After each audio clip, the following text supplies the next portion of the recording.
Commissioner Gordon. Bane has escaped. Presence is the rarest discipline left. The average mind never fully arrives where the body stands. When it works, it dreams of rest. When it rests, it worries about work. Life slips away between those two states, caught in imagination, detached from reality. To live in your head is to die before your time. Real power comes from anchoring yourself completely in what you are doing. When you work, you surrender to it entirely. When you rest, you let go completely. That is balance, not a schedule, but a state of alignment. The world teaches you to multitask, to fragment your focus until everything feels half-lived. But nothing real can grow in half measures. The man who can give his full presence to each moment is unstoppable because his energy no longer leaks into distraction. The secret to mastery begins there. Do what you are doing, nothing else. Most people call their exhaustion hard work, but it's not. It's divided attention. They live in mental limbo, always rehearsing the next task, regretting the last one, never meeting the present. They confuse business with progress. But movement without mindfulness is motion without direction. You can spend years working and still go nowhere if your mind never arrives at the task. Work demands immersion. It requires you to vanish into it so completely that time dissolves. That is where flow appears, the sacred zone where thought and action merge. The mind at rest while working creates half effort, and half effort builds half results. If you work fully. Let the noise of doubt fade behind the rhythm of execution. There is peace even in labor when you stop resisting it. Rest is not laziness, it is recalibration. Yet most never experience true rest because their minds keep racing through imaginary tasks. They lie down with restless thoughts of unfinished business and wake up already anxious. The mind never resets, so exhaustion becomes identity. Real rest is an art. It is the deliberate act of surrendering control. You stop calculating, stop replaying, stop striving. You let your nervous system breathe. In that surrender, the body heals and the mind clears. Rest is not an escape from work. It's the refueling station for it. The man who learns to rest with discipline will always outlast the one who burns endlessly without renewal. True power lies in your ability to fully shut down when it's time to, not in your ability to never stop. Distraction is the modern disease. People wear it like armor because silence terrifies them. They scroll, they overthink, they multitask. Not out of efficiency, but out of avoidance. To be present feels uncomfortable because presence exposes truth. When you work with full attention, you confront your inefficiencies. When you rest with full awareness, you confront your emptiness. Most would rather escape both. They stay busy enough to avoid thinking and distracted enough to avoid feeling. The result is numb productivity, constant motion with no meaning. The cure is simple but demanding. Return to one task at a time. Be ruthless with your focus. If you can master attention, you will master time itself. Time only feels scarce because attention is scattered. Living in your head is a slow form of suffocation. Thoughts multiply until they drown instinct. You analyze instead of act. You imagine outcomes instead of creating them. You begin living in simulations, conversations that never happen, fears that never arrive, victories that never exist. Meanwhile, life unfolds around you and you miss it. The present moment is where existence takes place. Everything else is memory or anticipation. When you finally learn to anchor yourself in now, clarity cuts through confusion. You stop rehearsing and start responding. You stop living through imagination and start living through impact. The only way to escape mental paralysis is through complete presence. Doing one thing so deeply that the rest of the world dissolves. Work becomes holy when you stop wishing it away. Each task done with focus becomes meditation. Every repetition becomes refinement. The greats don't suffer through their work, they enter it. They surrender ego and merge with effort until even exhaustion feels sacred. The act itself becomes reward. This is how ordinary labor turns into mastery. When you bring your full consciousness into what you do, no task feels beneath you. You are not clocking hours, you are building precision. The difference between average and extraordinary is not talent, it is attention. Attention makes effort meaningful. Half presence wastes even genius. Rest becomes powerful when you stop using it as escape and start using it as renewal. When you rest with intention, you absorb silence instead of noise. You read, reflect, walk, breathe. You let boredom sharpen creativity instead of filling it with distraction. Rest is where ideas form in the background, where the subconscious rearranges chaos into clarity. That's why those who truly rest often return sharper than before. They've allowed their systems to reset. To rest fully requires faith that life will not collapse in your stillness. It is trust in the unseen rhythm that everything has a season, including recovery. The balance between work and rest is not an equation. It is a rhythm. Too much work breeds burnout. Too much rest breeds apathy. Both require discipline. To know when to push and when to pause is wisdom born from awareness. You cannot find that rhythm if your mind is always elsewhere. The key is presence, complete, undivided, unpolluted. When it is time to act, give yourself entirely. When it is time to recover, release yourself completely. That oscillation creates momentum without burnout. Most never achieve it because they try to rest without peace and work without fire. Life rewards those who can do both with devotion. Discipline begins with disgust. The day you truly look at your life and see the cost of your habits, something inside you snaps. You stop calling them comforts and start calling them cages. The mind only changes when pain becomes unbearable.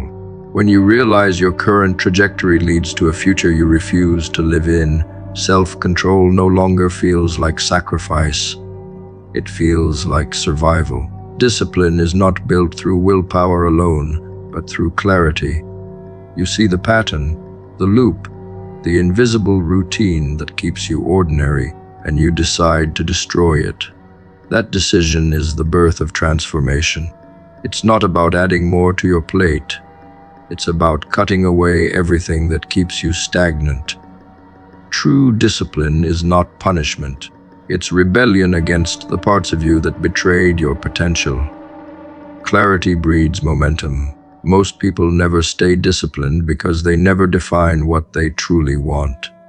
They chase vague ideas, success, happiness, freedom, without specifying what they mean.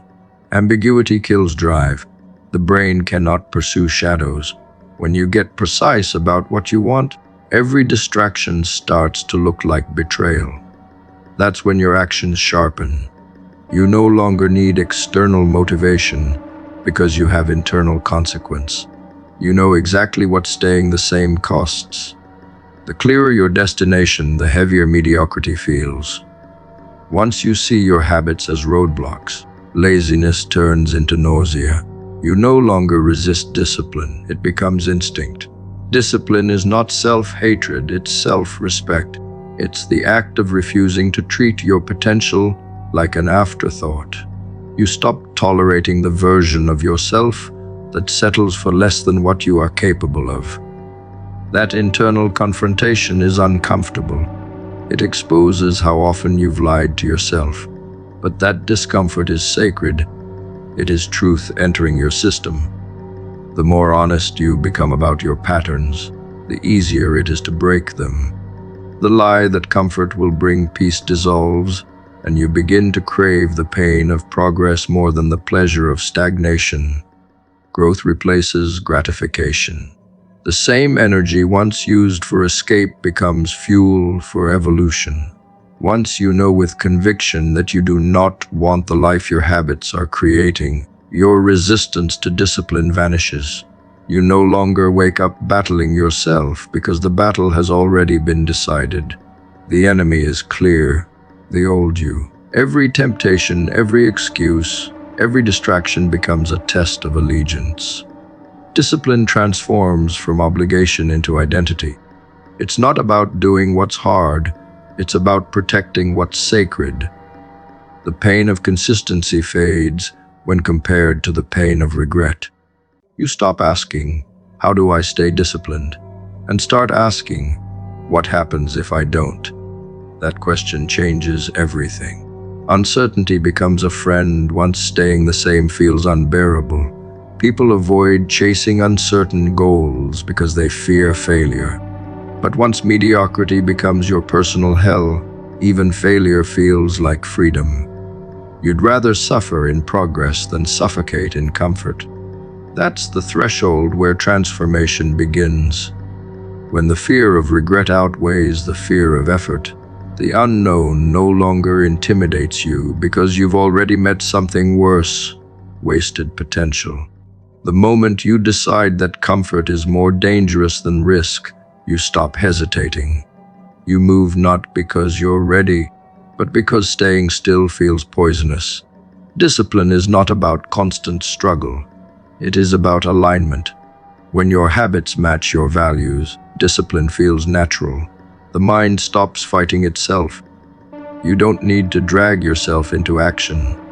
You flow into it because it reflects who you've decided to become.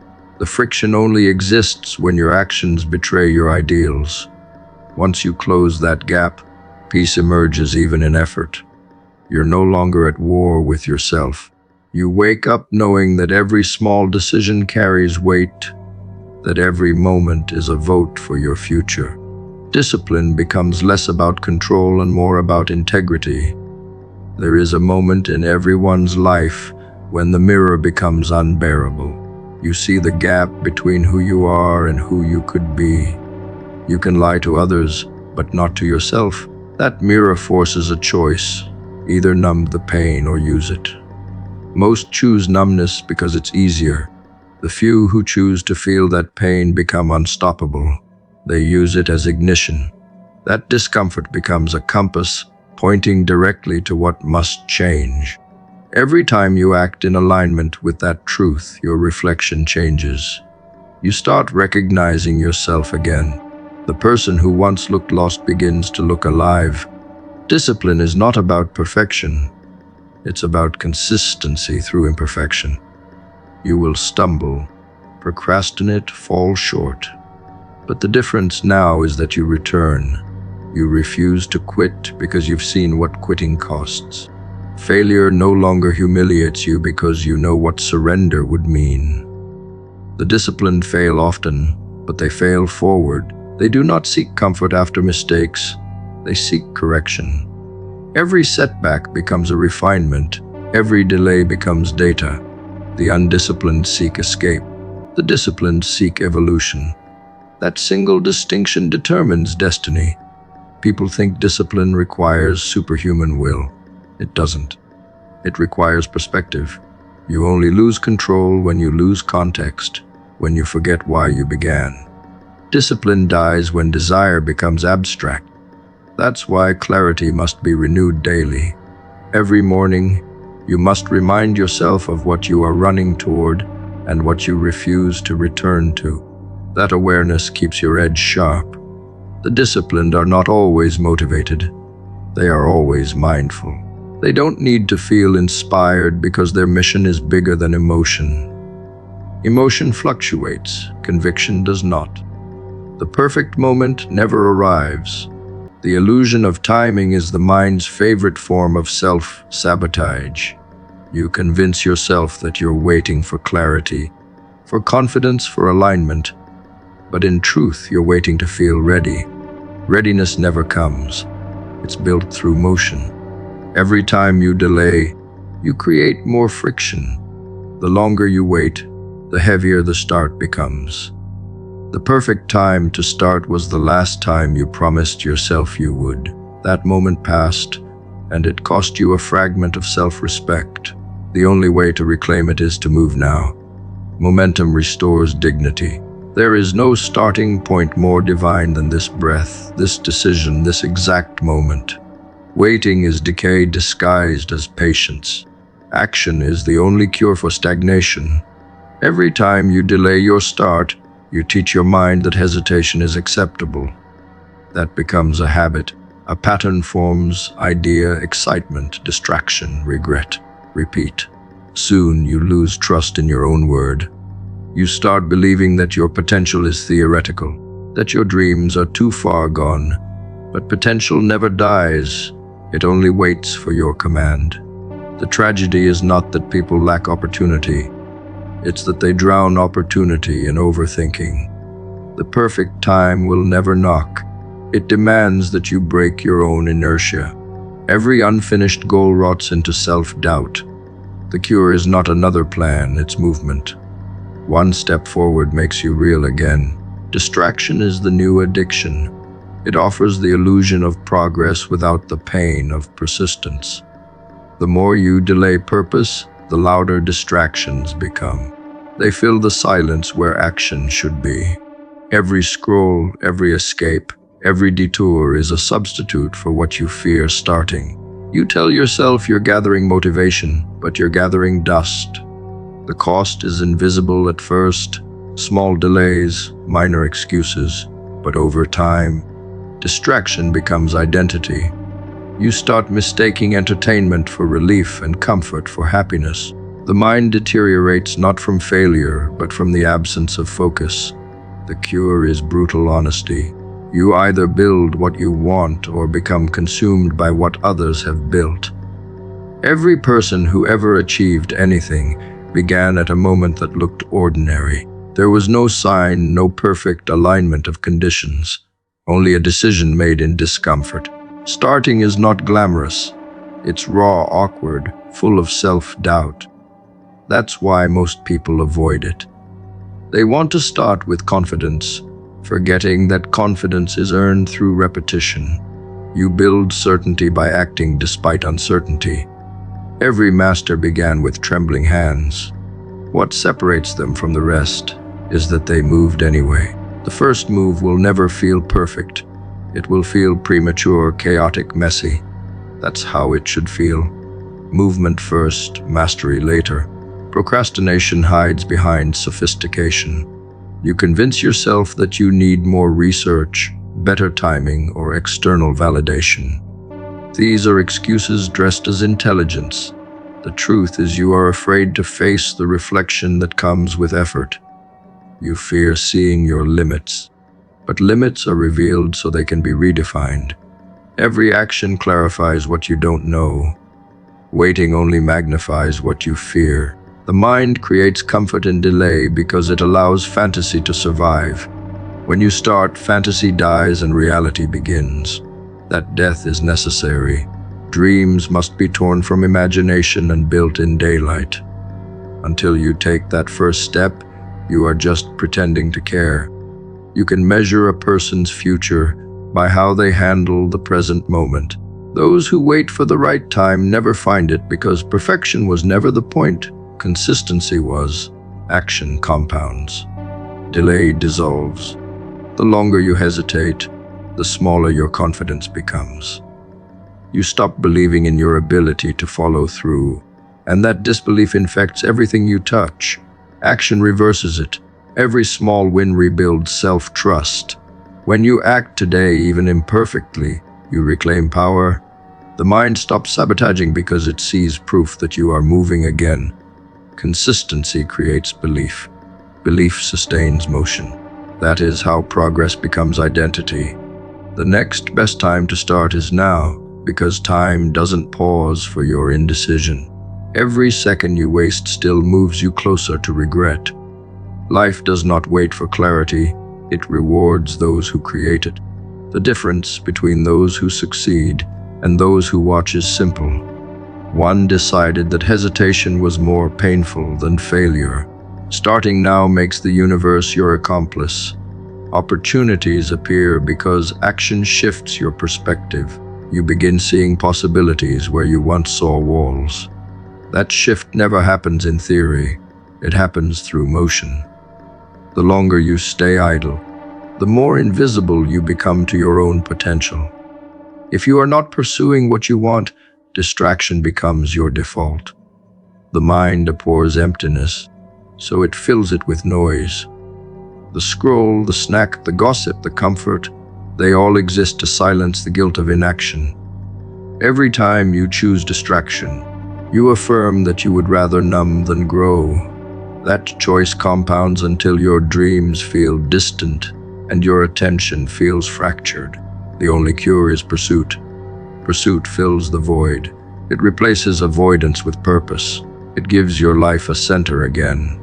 When you chase what you want, even exhaustion feels sacred. When you avoid it, even rest feels heavy. You do not need more time, you need more honesty. Every excuse is a softer way of saying you do not care enough yet. The day you finally connect your habits to your fate, hesitation evaporates. You stop postponing the work because you can no longer tolerate your reflection. Change does not begin with motivation. It begins with disgust. When staying the same becomes unbearable, starting becomes natural. The pain of regret always outweighs the pain of effort, but most people only realize that when it's too late. The wise act before the pain multiplies. The moment you start, resistance loses power. A mind without purpose turns on itself. When you have nothing meaningful to fight for, you invent enemies in the smallest details. Every inconvenience feels personal. Every opinion feels like an attack. The energy meant for creation gets redirected toward complaint. Without purpose, the brain seeks stimulation through outrage because it craves movement of any kind. That's why people scroll through chaos, feeding on noise. Anger gives them the illusion of direction. But direction without depth is destruction. You were built to channel energy into something larger than yourself. When that current is blocked, it flows backward and corrodes the mind from within. The cure is not peace, it's purpose. Find something worth your obsession and the noise quiets. The void fills. The trivial loses its teeth. Human consciousness is restless by design. It needs challenge to stay alive. Without it, it begins hunting for something to react to. That's why those without direction drown in distractions. They build castles out of gossip, wars out of minor disagreements, and despair out of boredom. Their energy has no outlet, so it mutates into anxiety. The mind cannot handle idleness. It must care about something. If you don't give it meaning, it will make its own, usually through chaos. That's why every generation feels more agitated than the last. People aren't busier, they're emptier. They've lost the sacred connection between effort and fulfillment. The human spirit collapses not from exhaustion, but from aimlessness. The only antidote is devotion to a cause that demands your best self. Without something important to care about, you magnify the unimportant. You start measuring your worth through comparisons. You scroll through strangers' lives and feel inferior. You chase validation from people you don't respect, all because your focus has no anchor. The human mind measures reality by attention. Whatever you give energy to becomes your world. If that energy goes toward nonsense, your life reflects it. Depression often begins not with trauma but with emptiness, an absence of pursuit. The soul starves in stillness. Purpose feeds it. You don't need to save the world. You need to save your focus. When you care about something that challenges you, you stop bleeding energy into what doesn't matter. Most people think they need motivation. They don't. They need meaning. Motivation fades when there's no deeper reason behind it. Meaning endures because it anchors emotion to identity. When you attach yourself to something sacred, a mission, a craft, a vision, discipline becomes natural. You stop asking, how do I stay consistent? Because consistency is no longer optional. It's who you are. When life feels unbearable, it's rarely because of pressure. It's because of absence. Pressure without purpose crushes. Pressure with purpose creates diamonds. Every great life has something that gives its pain direction. Without that, pain becomes chaos. With it, pain becomes progress. When you lack something meaningful to care about, you start caring about how others perceive you. Your sense of self floats on external tides. Praise inflates you. Criticism destroys you. You become reactive, living through borrowed emotions. But when you're building something that matters, that noise fades. The work becomes armor. It gives your suffering structure. It channels chaos into growth. Caring about something deeply reclaims your power from random triggers. Suddenly, not everything deserves a reaction. Your time becomes expensive, your energy selective, your emotions disciplined. Meaning filters the madness. You start choosing peace over performance. Purpose gives pain permission to exist. When you know why you suffer, you stop resenting it. You endure because you see where it leads.